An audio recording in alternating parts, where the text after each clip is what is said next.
Welcome to the DevReady podcast. Joining me on the DevReady podcast today, I have Natalie Tran. I haven't met Natalie before for those of you that are new here, so we're going through this journey together. I'll let Natalie introduce herself and who she is and what she does. Thank you. Hey, Anthony. We have met each other through the DMs on LinkedIn, Very right? little. So, yeah. So it's great. It's great to see you live.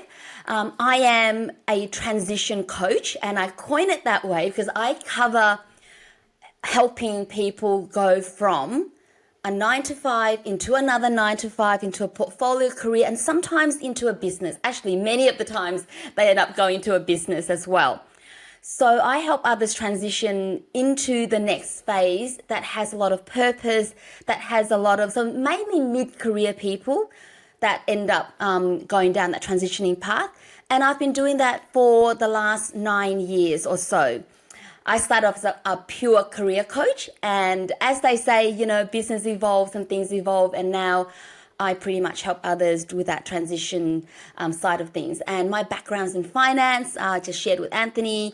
I started off as a chartered accountant, worked in many aspects of accounting along with funds management type of accounting, ended up working in more of the side of funds management where it's not accounting anymore, so I branched out into finance. And then I wasn't happy. And this, I guess, is the start of our story for this podcast. Yeah, so you work in an interesting period of people's lives, which is generally career to career, they're going to go vertically and just move up the chain, or horizontally, which is shifting from one business to the other, but a like for like almost. But you're probably getting people where they're fed up with what they've been doing, looking at going to a completely different industry, or going out and branching out on their own, which is probably the scariest one, which is going to be a consultant or starting their own business. Yes, that's right. And I view it as like a scaffolding. If you think about when you're building new buildings and all of that, it's not always vertical, is it? Like you can't go vertical unless you've done the foundations. And so I specialize in that now because I realize, especially post-COVID, things got pretty crazy. And a lot of people realize, wow, my one source of income is looking pretty scary. And how do I increase my chances of having more income to provide for my family?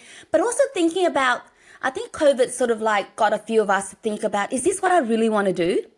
Mm-hmm. And hence I sort of like really went in even deeper on the transitioning side. And so I deal with all of the fears and doubts, and you see a lot of my content on LinkedIn is about overcoming fear, overcoming starting, and all of that. That's the hardest part. And then the next part is how do you stay on that path without quitting? And that would be a difficult thing for people to do, especially if they've been in their career for a long time, like the 10 to 15, 20 years potentially. So it's a lot of ingrained habits they have to overcome. Absolutely. And I do have a few sort of Gen Zs and younger people as well that realize very quickly, oh, I don't think my education has set me up to do what I actually want to do.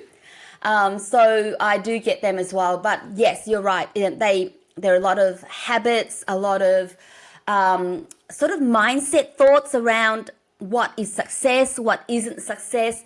So we start off going right back into reflection.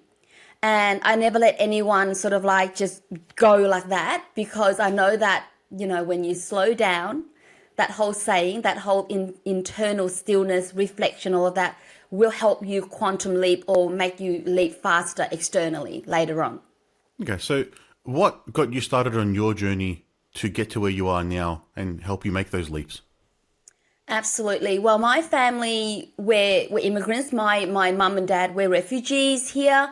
And so when I was going through school and all of that, we can only really pick professions that looked really stable, right? If it's not medicine, if it's not law, then maybe accounting and finance. So I sort of went down that sort of like that tax law and accounting side, majored in that, and got into the top 6 consulting firms back then with Deloitte.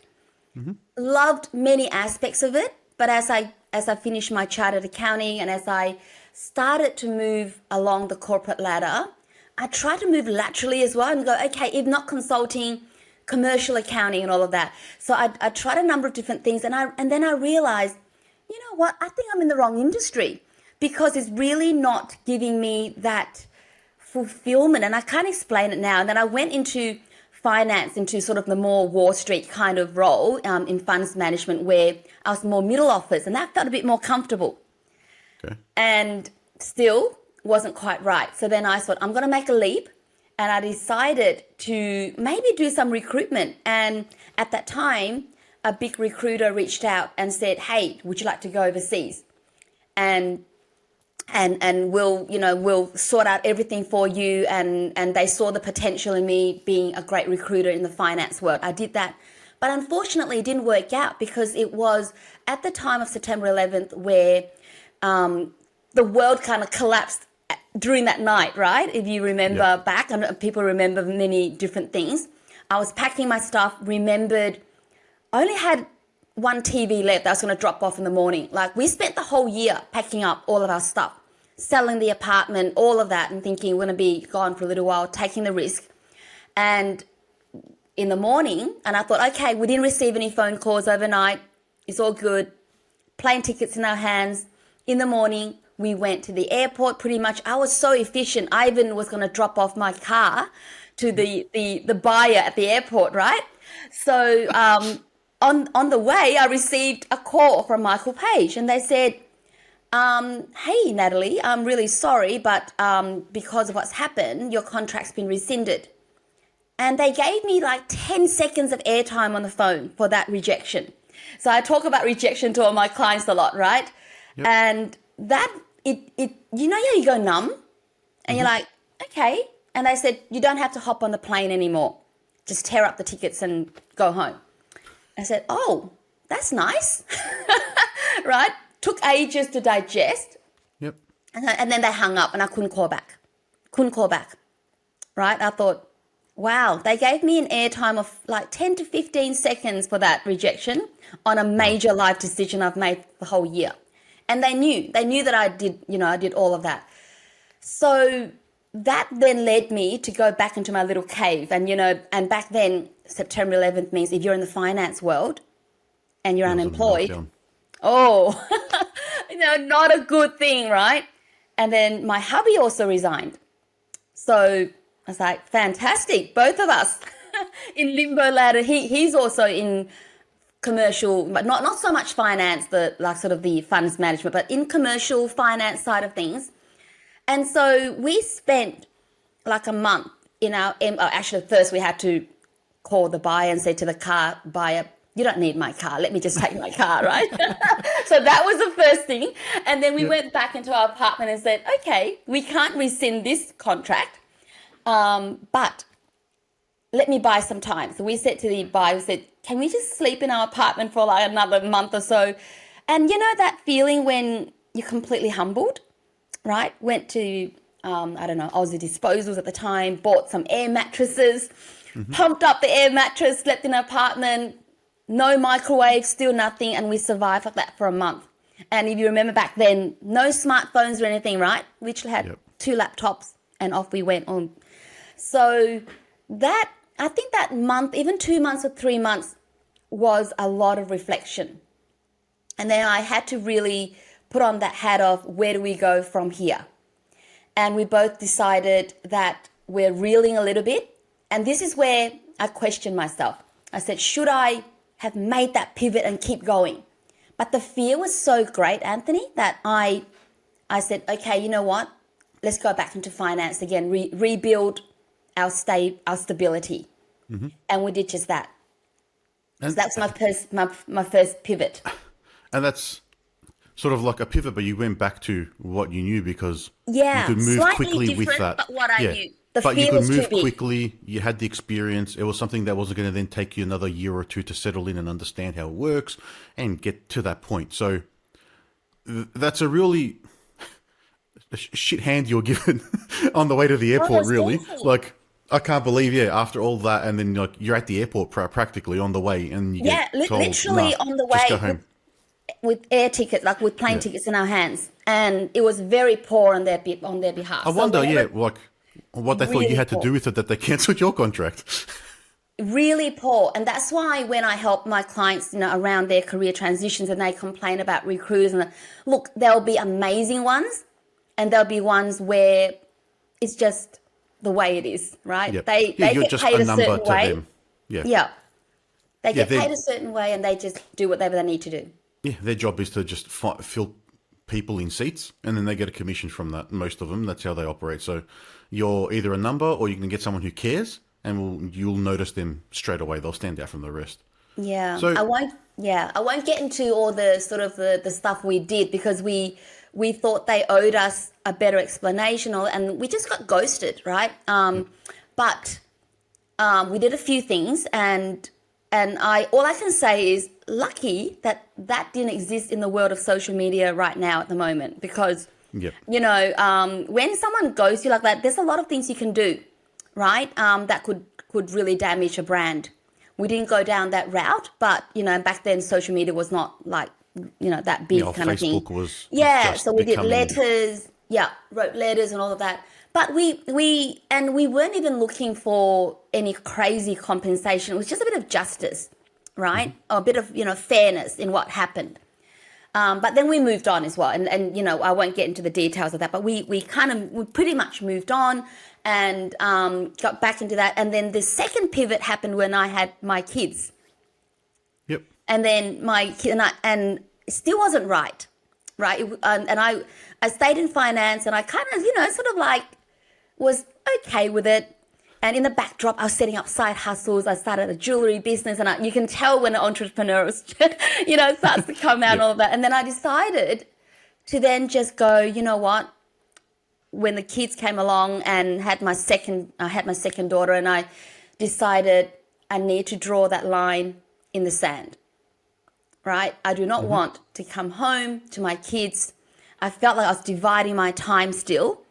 That whole part-time world in finance didn't really work, to be honest, right? So I decided to really draw the line in the sand and make that move. And that's when I just woke up and I just resigned.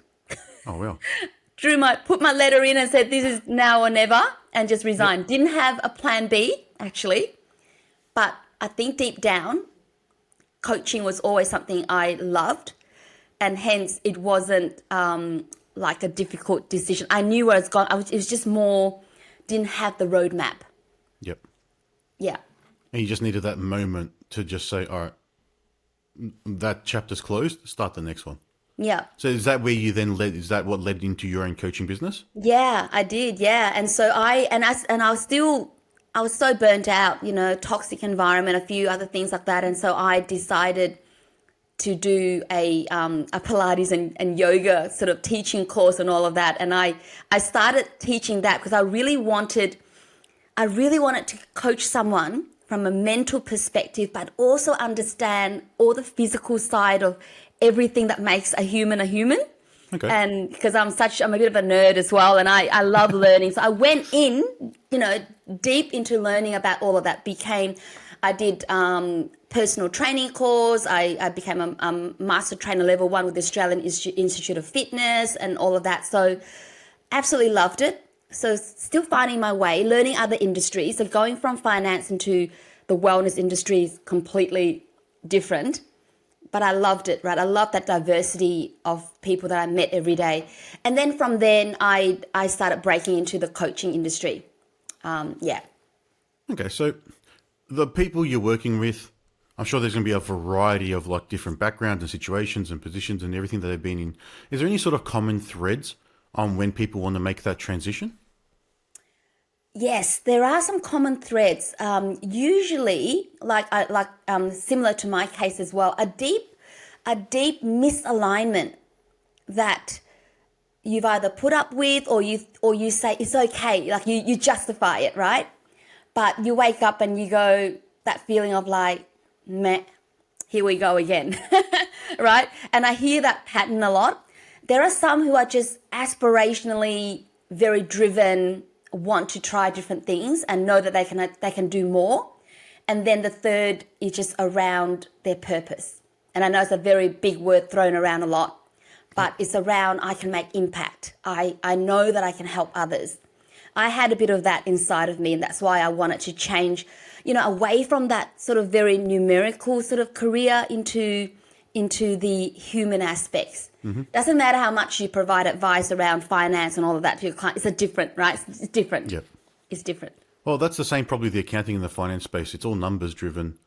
If you're an accountant, you're doing the books or accounting or tax documentation, whatever you're doing for a business, but you're not dealing with people. You're just dealing with the numbers different. and what's happening. And there's no human element involved. And same with finance. A lot of it's going to be trading or different deals or whatever it may be. But then again, people aren't involved unless they're negotiating something.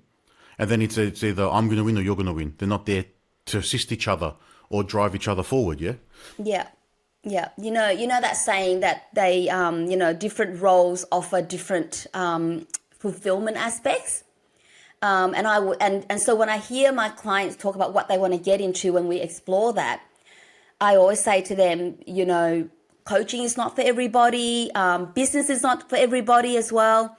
And you can have a portfolio career, which many people also love that because I know that I'm deeply creative. I mean, my brother's an architect as well. I'm deeply creative. And even during COVID, I was setting up styling pages on Instagram for fun and things like that. There was just, and certain things remain as hobbies. That's fine. Yep.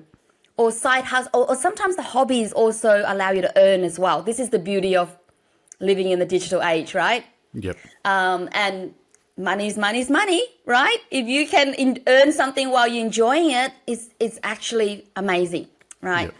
And I sort of a lot of the mindsets around that, and so those are the patterns I hear, and then there are those that have been suffering a lot. It's almost like, oh my God, I'm so unhappy.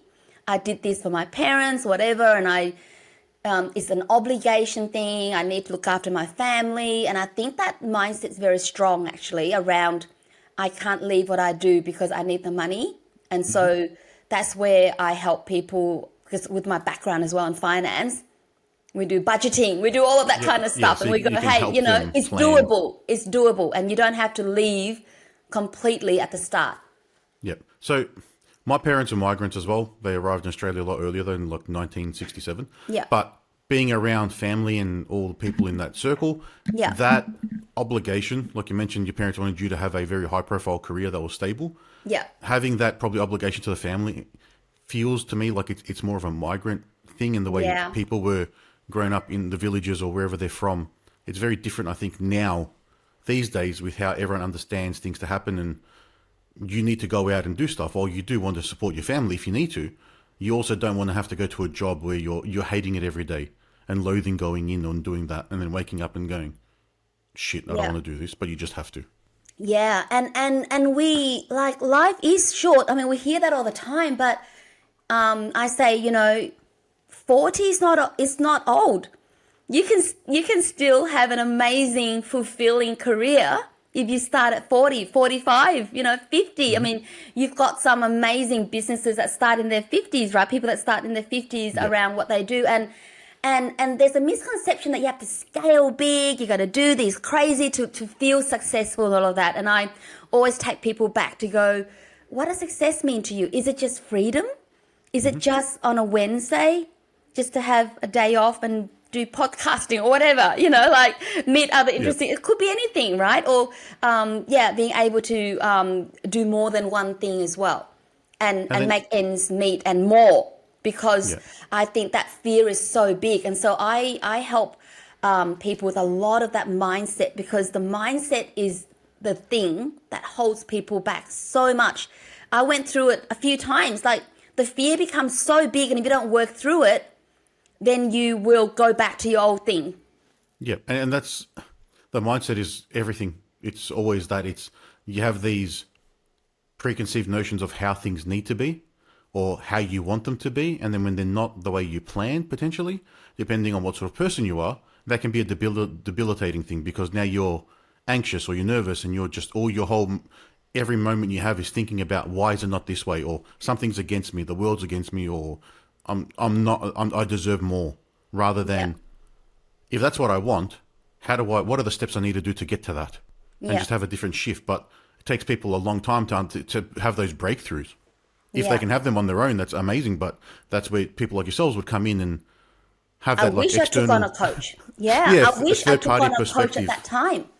Yeah, absolutely right. I wish at that point, if I took on a coach, I think I was just so overwhelmed that I thought, the fear was too big, and let's do what we know, right? And Yep. I was good at what I did in finance. So, sometimes you pivot not because of ability and all of that capability. It's more around what is it you want to do, right? Yep. I know there's some memes around that question, but yeah. So really go deep and ask yourself, is this something that you can see yourself waking up every day for the rest of your life, and life is short, and you're happy with it, and that success definition for yourself is really important. And you know what I learned as well, Anthony, during that time, even though I couldn't overcome the fear to keep going and build another business or get out of what I was doing, what I learned was my resilience got tougher. And I'm thankful for that time where I really dug deep and learned about all the resilience tools and things that kept both of us going at that time. And one of the things that I say to people is, when your role's made redundant, when things happen to you out of your control, you need to ensure that you keep doing as many things as possible in your day that feels normal. Get out of bed. Like, don't stay in bed. Get out of bed, go exercise, have a walk, movement, eat well. All these daily things that you do every day while you're going through shocks and change and all of that would really help build your resilience.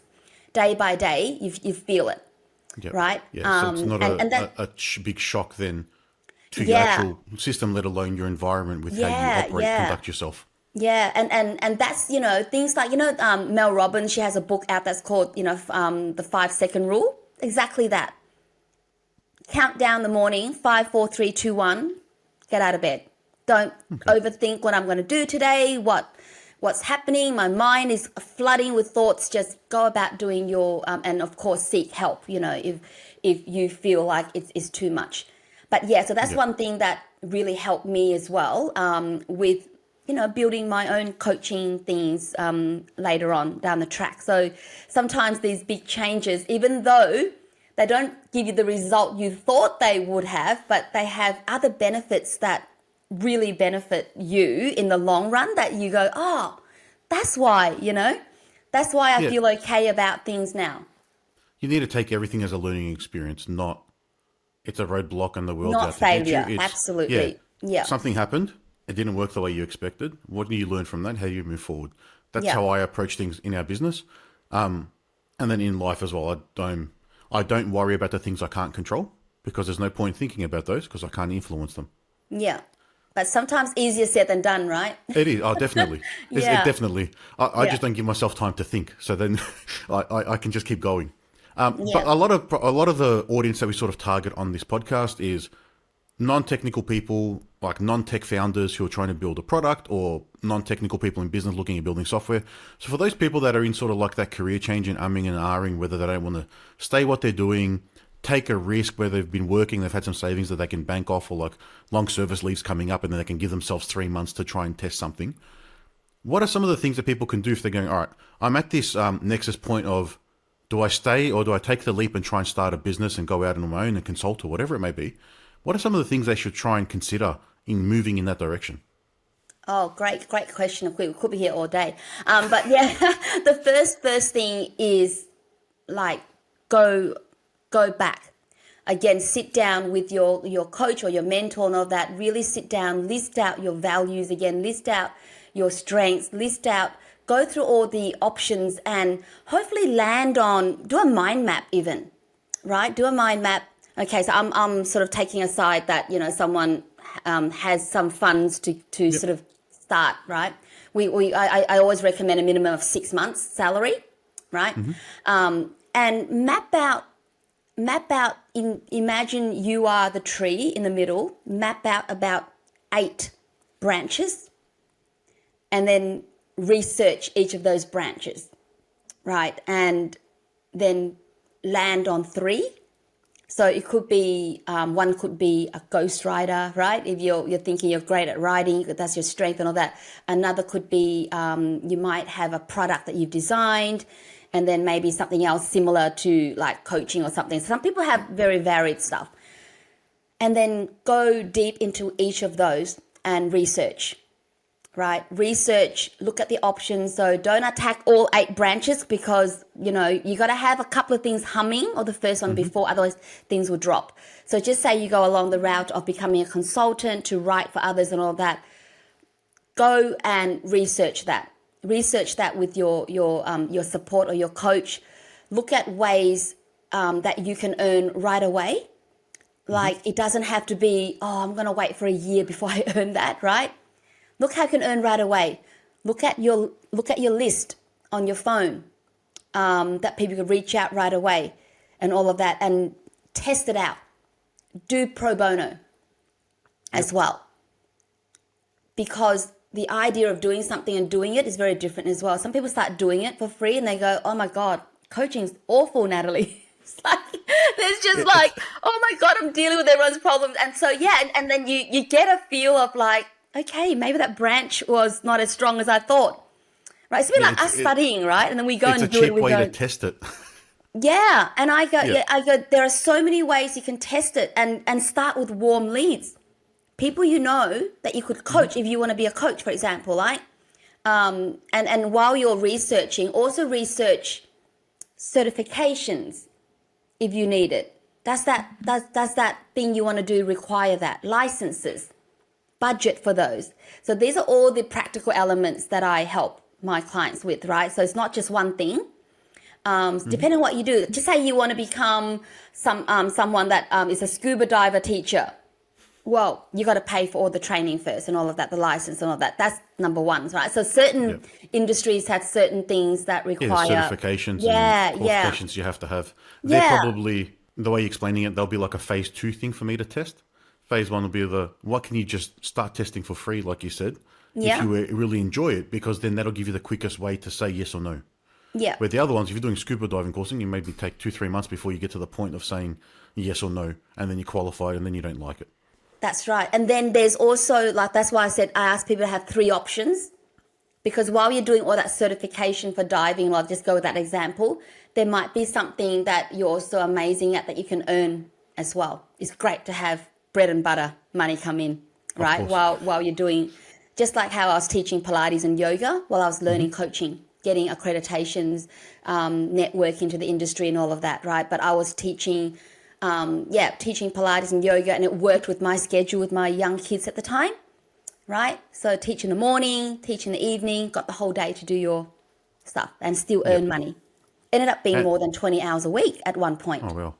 Yeah. And there's a lot of opportunity now to have a way to earn money, I think, now compared to there was previously, just with the digital economy that we have and all these different services. Like, really worst case, you could be an Uber driver.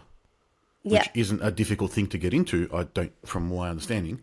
But then there is, all right, you can start side hustles, or there's different things online, and start consulting or start training courses, or be an influencer, YouTube. You can start that. They do take a long time to turn into something, but you have to start to get it to the point. Yeah. Otherwise, it'll never get there. That's a great point, Anthony. Sometimes people go, I'm going to do this massive business plan, blah, blah. And I said, okay, before you embark on that, let's test it out. Before you invest and pay for someone or do it yourself, like spend 3 months on a business plan and then go, now I'll start, right? Sometimes just opening up social media, open up an Instagram page or LinkedIn or business page on LinkedIn and just, start it. Yep. Because that is momentum already in your head.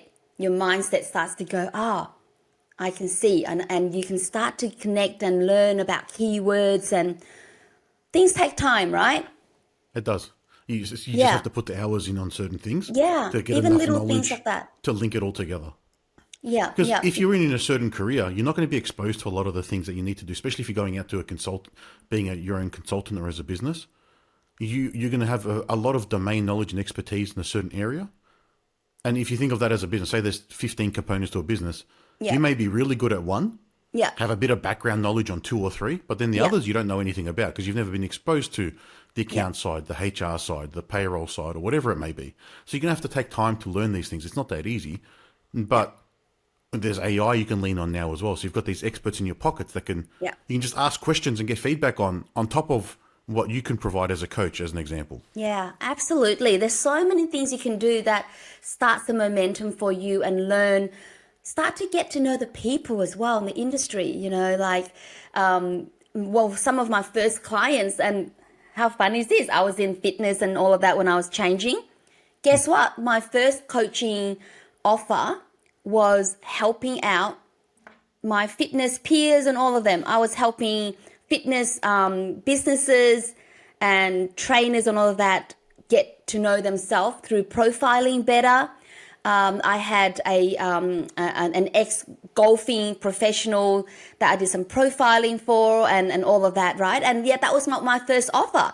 And then I remember going out to the city, just hiring a room, back then when there wasn't like co-working space as much, just hiring a room and yeah, just running the session there. And yeah, so that was my first, and I thought my first cohort would be finance, right? But this is the interesting thing about being an entrepreneur is you don't know where things take you, right? And because I chose to be in the fitness and wellness industry as a start, and I learned how to coach people physically. I remember going back to learning yoga, and I taught aerial yoga, as in like yoga in the hammocks in the air. Yep. I realized, wow, that is hard. Like taking someone through that without them landing on their head, like the danger. And so when I did the career coaching, it became really easy. And when I was facilitating, so everything enhances your skills. Yep. Yeah, you need to be able to draw from all different areas of your life to put solutions together. I like to, that's how I design products for our clients. It's the more I can understand about different things and how they operate, the more sources we can draw from to create a better product or create something that they may not have thought about because it's different to their industry, and we can bring in outside knowledge, which is what you're sharing there. Yeah, I was like, oh, this person in this corner is a visual learner because everything I'm saying audio-wise, they're like getting stuck in the hammock and they're like, couldn't move and, and so I then had to go and demonstrate and go, hey, this is how it visually looks like. And then you've got those who are audio, and when you do it visually, they're like looking at you going, could you repeat that again? So this is all the stuff that you learn, right, on the go. And then I ended up having a fitness business too, because it wasn't a 9 to 5, I had my ABN, I had all of that. I was invoicing 5 or 6 different studios. So, I started like that. Oh, wow. So I learned how to manage. Luckily, I sort of know my tax and the way things work because I was in finance and all that. But I started becoming like a business owner in a totally different way, I was invoicing, different studios and different rates and negotiating hours and classes and weekend rates and all of that, right? Part of business. Yep. So if anyone listening wants to reach out and draw from your wealth of knowledge and all your different expertise that you had, how can they do that? I mostly live on LinkedIn, Anthony. So please, come. I'm so happy to receive a DM or a connection from you. And I also, in my featured section, I have some great free stuff. I've got a free transition roadmap, which I wish someone did for me when I started, right? And in there, I take you through, making sure you know your strengths, your values, have the budgeting. I've got some budgeting stuff in there as well, some formulas. And it takes you learning your niche, all of that. So I've got some free stuff you can download, first of all, and reach out to me. I also offer 20, 30-minute strategy session. And again, in those, for those that have gone through it with me, they'll tell you that I really do want you to walk away with a couple of strategy points that you can do. And don't be scared. It's not like a sales pitch or anything like that. I've been, doing this for 9 years now. So I really want to give back as well. I knew how miserable I was. So I love it that I can now. I can impart all of that because I absolutely love what I do, Anthony. And I'm so glad that, I'm not that glad to go through some of the, the major stuff, but then in hindsight, like people say, it's what makes you who you are. Yeah. and how you And help others now. you've gone through the trenches. There's nothing worse than a consultant or a business like coach who hasn't run a business or gone through those steps to advise on what to do. Yeah, Having yeah. Speaking to you now for the past half an hour, you've gone through it, you understand it and you care, and then that's going to come through with all the different experience that you've had to try and help someone and give them a successful start in the next phase of their career. Yeah, awesome. Thank you so All much right. for the opportunity. I've loved being here. I'm also on Instagram and trying to start YouTube. See, we're all still learning and We are. all of that as well. So, yeah, and I'm pretty much a learner. I still learn a lot every single day, and you never stop learning.